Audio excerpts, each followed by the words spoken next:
ജീവിച്ച് നിങ്ങൾ എപ്പോഴെങ്കിലും തളർന്നു പോയിട്ടുണ്ടോ? ജീവിതത്തിൻ്റെ ഭാരം ചുമക്കാൻ ഇനിയും വയ്യെന്ന് തോന്നിയിട്ടുണ്ടോ? അതോ ജീവിതത്തിന് അർത്ഥമേ ഇല്ലെന്ന് തോന്നിയിട്ടുണ്ടോ? തളർച്ചയിലും മടുപ്പിലുമെല്ലാം താങ്ങായി കൂടെ ആരെങ്കിലും ഉണ്ടായെങ്കിൽ എന്ന് തോന്നാത്തവരായി ആരുമുണ്ടാകില്ല. പലപ്പോഴും ജീവിതത്തിനു മുന്നിൽ നിസ്സഹായരായി പോകുന്നതിനാലാണ് മനുഷ്യൻ ഈശ്വരനെ തേടുന്നത് തന്നെ. ഈശ്വരൻ എവിടെ വസിക്കുന്നു എന്ന് ആർക്കാണ് അറിയുന്നത്? ചിലർ പറയുന്നു ഈശ്വരൻ ആകാശത്താണ് എന്ന്, ചിലർ പറയുന്നു സ്വർഗത്തിലാണെന്ന്, ചിലർ പറയുന്നു ഈശ്വരനെ ഇല്ല എന്ന്. എന്നാൽ ചിലർ പറയുന്നു ഭക്ഷണത്തിൽ ഉപ്പ് എന്ന പോലെ ഈശ്വരൻ എല്ലായിടത്തുമുണ്ട് എന്ന്. ഈശ്വരൻ എവിടെ ഇരുന്നാൽ എന്താണ്? ഈശ്വരൻ എവിടെ ഇരുന്നാലും ഓരോരുത്തർക്കും എത്രമാത്രം ഈശ്വര സാമീപ്യം അനുഭവിക്കാൻ കഴിയുന്നുണ്ട് എന്നതിലാണ് കാര്യം. ഈശ്വരനെ തേടി ആത്മീയതയിലേക്ക് തിരിയുന്നവർ ഇക്കാലത്ത് ധാരാളമാണ്. ആത്മീയത ഈശ്വരനിലേക്കുള്ള മാർഗമാണത്രേ. എങ്കിൽ ആരാണ് ഈശ്വരൻ? ഒരു ജന്മം മുഴുവൻ ഈശ്വരനെ തേടിയ ജ്ഞാനികൾക്ക് പോലും ഈശ്വരൻ ആരാണ് എന്ന് പറയാൻ കഴിയാത്തപ്പോൾ ഈശ്വരൻ ആരാണ് എന്ന് എനിക്കെങ്ങനെ അറിയാനാണ്? പക്ഷേ ഈശ്വരനെ പറ്റി ഇത്രയും പറയട്ടെ. ഒരു മനുഷ്യൻ വിശ്വാസിയോ അവിശ്വാസിയോ ആകട്ടെ, സമ്പന്നനോ ദരിദ്രനോ ആകട്ടെ, സ്ത്രീയോ പുരുഷനോ ആകട്ടെ, യുവാവോ വൃദ്ധനോ ആകട്ടെ, ജീവിതത്തിൻ്റെ ഏതൊക്കെ തലത്തിൽ നിൽക്കുന്നവരായാലും സകല തരത്തിലുമുള്ള മനുഷ്യനും ഒരുപോലെ അനുഭവിക്കാൻ കഴിയുന്നതാകണ്ടേ ഈശ്വരൻ എന്ന ചൈതന്യം.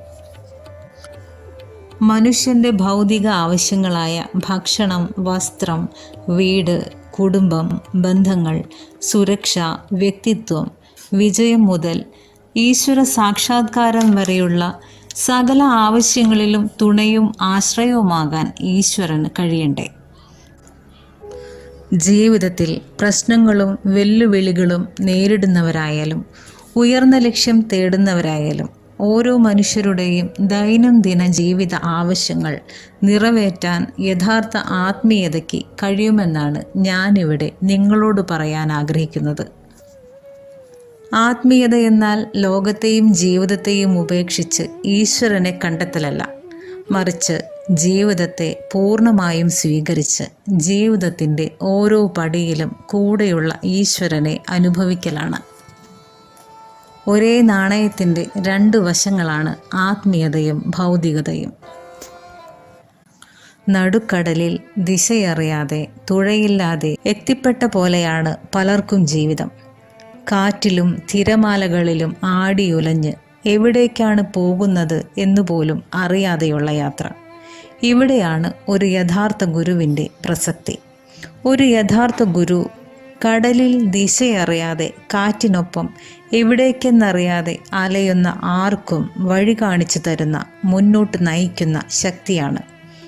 വഴിതെറ്റിപ്പോയ, വഴി കാണാതെ പോയ മനുഷ്യർക്ക് ലക്ഷ്യബോധത്തോടെ ജീവിതം നയിക്കാൻ ഒരു യഥാർത്ഥ ഗുരുവിന് മാർഗം കാണിച്ചു തരാനാകും.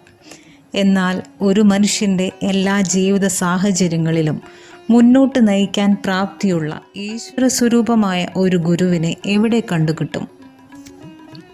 ആത്മീയത എന്നാൽ സ്വന്തം ഉള്ളിലെ ഈശ്വരനെ തേടി ജീവിതം ഉപേക്ഷിക്കലല്ല, സ്വന്തം ഉള്ളിലെ ഈശ്വരനെ ബലമാക്കിക്കൊണ്ട് ജീവിതത്തിൻ്റെ എല്ലാ സാഹചര്യങ്ങളിലും പതറാതെ കരുത്തോടെ ലക്ഷ്യത്തിലേക്ക് നീങ്ങുകയും കൂടിയാണെന്ന് യോഗീശ്വരനായ ഭഗവാൻ ഗുരുബാബ പഠിപ്പിക്കുന്നു. അർജുനൻ്റെ തെളിച്ച ഭഗവാൻ ശ്രീകൃഷ്ണനെ പോലെ ജീവിതത്തിൻ്റെ തുഴയും തുഴയാനുള്ള ശക്തിയും നഷ്ടപ്പെട്ടവർക്കും മുന്നോട്ടുള്ള വഴി തിരിച്ചറിയാത്തവർക്കുമെല്ലാം ഗുരുബാബ തുഴയും ശക്തിയും മാർഗവുമരുളുന്നു. നമ്മുടെ തുഴയ്ക്ക് ബലമാകാൻ, വഴിയിലെ വെളിച്ചമാകാൻ ഗുരുബാബയുണ്ടാകും. തുഴയേണ്ടത്, മുന്നോട്ടു പോകേണ്ടത് നമ്മൾ ഓരോരുത്തരുമാണ്.